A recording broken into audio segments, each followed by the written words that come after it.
For today's video nga ay aayusin ko itong sirang TV. Matagal na itong nakatambak dahil nawalan ng backlight. Sigurado akong backlight ang sira nito dahil nga meron siyang power. May maaninag cam feature kapag tinutukan mo siya ng flashlight. Pero bago ko ito umpisahan ay pupunasan ko muna dahil sobrang alikabok na. Pagkatapos malinisan ay kakalasin ko na ang mga tornilyo sa likod. Medyo madali na nga lang sa akin ang pagbaklas dito dahil ilang beses ko na rin itong binuksan. Uumpisahan kong kalasin yung motherboard tapos aalisin ko yung mga tape na nakadikit sa flex. Kailangan nga ay dahan-dahan lang sa pagbaklas dahil medyo manipis ang LCD nito. Kailangan din natin tong itabi sa lugar na hindi siya masasagi. Kapag nga naalis mo na yung LCD ay pwede mo nang makita yung mga backlight sa loob nito. Sa Shopee nga lang din ako naka-order ng pamalit ng mga backlight. 400 pesos nga lang ito. 50 pieces na yung in-order ko para sa susunod ay meron akong extra. Tinesting ko nga muna yung mga lumang backlight. Dahil nakalimutan kong magdala ng tester ay battery na lang ng GoPro yung ginamit ko. Tinesting ko nga din yung mga bagong backlight na binili ko sa Shopee. Papalitan ko na nga lahat yung backlight para bago. Bago nga hinangin ay nilatag ko muna ito.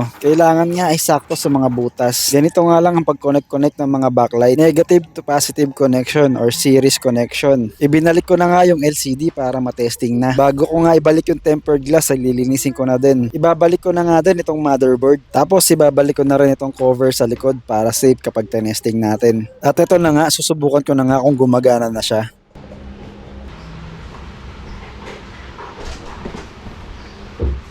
Hey! It's working na. Aalisin ko na nga itong maliit para maipalit na. Hindi na nga daw kasi sila nakakapanood ng Kuya Cardo. At eto na nga, isiniset up ko na yung malaking TV. Sa halagang 400 pesos nga ay gumana ulit itong ating TV. Sa susunod na project ay itong malit naman ang aayusin natin.